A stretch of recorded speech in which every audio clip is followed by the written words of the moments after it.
What's up, guys, and welcome back to another video. And today we are going over 10 WWE wrestlers who could win the Royal Rumble this upcoming Sunday. But before we get into the video, I want to make an announcement.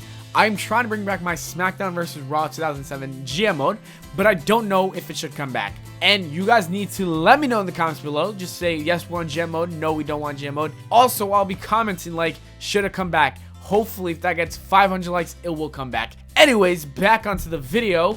Number 10, The Miz. Last year, The Miz turned his career around. He became one of the best things on TV and proved why he deserves one last world title reign. The Miz recently dropped the IC title to Dean Ambrose a few weeks ago, which led me to believe he actually has a chance at winning this year's Rumble and going on to face AJ Styles at WrestleMania. I know this is unlikely, which is why he lands the number 10 spot. But hey, last week on SmackDown, AJ and The Miz had an intense promo as well as a great match. What I noticed more was that the match did not have a winner. Does that possibly mean that they wanted to keep it for WrestleMania?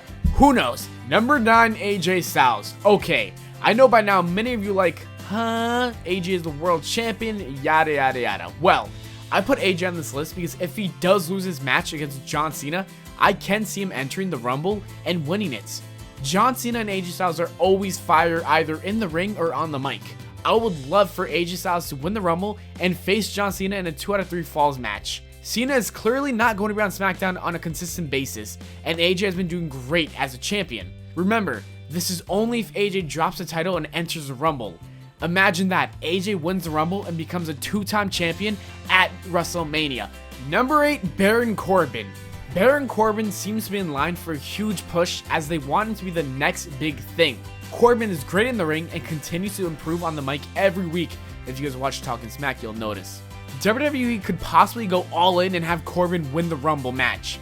If you guys remembered, Corbin won the Andre the Giant Battle Royal, so he has some sort of experience, if you know what I mean. One scenario that I can see is having him win and be put in a triple threat match with AJ and John Cena. In the beginning of the month, if you guys remember, Corbin was in the ring with John Cena and AJ, which could be a foreshadow of the future. While this is all speculation, it is all very possible. Although Baron Corbin has a slight chance of winning, it is slight enough to earn him a spot on this list. I have no idea if that makes sense, but that sounded pretty stupid, but we'll go with it. Number 7, Randy Orton, aka The Viper, aka The Legend Killer, aka now a member of the Wyatt family.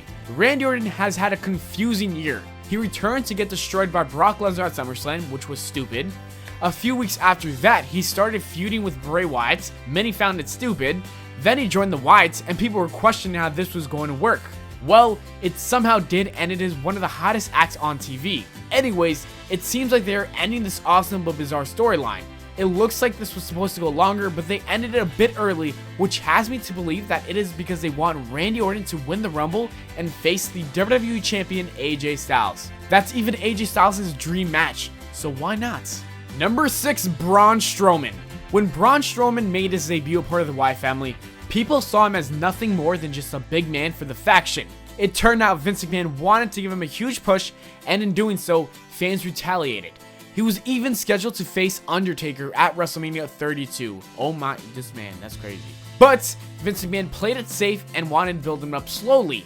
After beating up so many jobbers every week, Braun was finally involved in a real feud, which was Sami Zayn, and people seem to actually like Braun Strowman. The way they've been booking him, I think he has a really good chance at winning the Rumble and going on to face Roman Reigns for the Universal title. Yes, I know the fans will destroy that match, but that's Vince for you. Number 5, The Undertaker. Who knew at 50 years old, the dead man would be on this list? It's incredible that he's still wrestling, let alone a top candidate to win the Rumble. When Taker revealed that he was going to be in the match itself a few weeks back, people started talking. It got to the point where he was even a favorite to win in the betting odds. Originally, the plan seemed like AJ was dropping the title to Cena, then Taker would win the Rumble and face Cena in the main event of WrestleMania. That doesn't seem to be the case anymore. Maybe Taker wins the Rumble and faces Roman Reigns for the Universal title. At this point, I don't even know what's happening with Taker, to be quite honest with you guys. Number 4, Samoa Joe. Even though Samoa Joe hasn't made his debut on the main roster, he has a really high chance of winning it. It's been reported that Samoa Joe is in line for a big push. What better push than to win the Rumble on your first night in the WWE?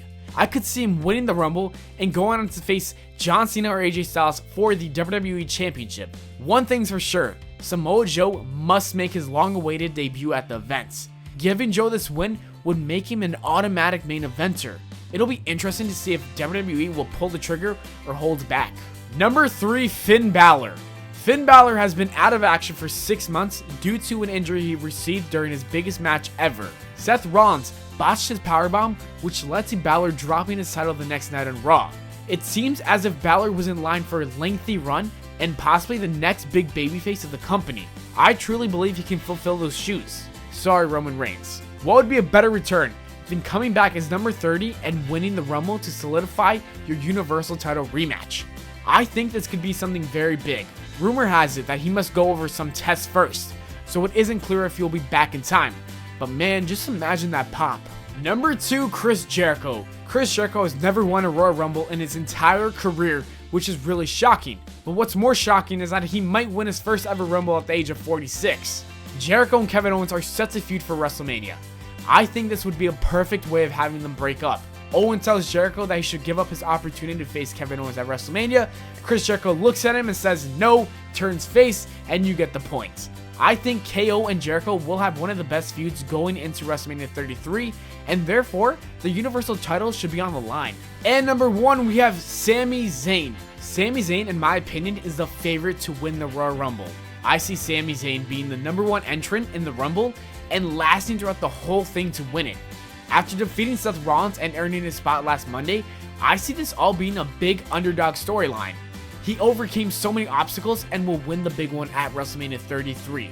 I just can't decide on who he will be facing. I could see him and Jericho and Owens in a triple threat, and the other option I see is him facing off Finn Balor and Roman Reigns in another triple threat.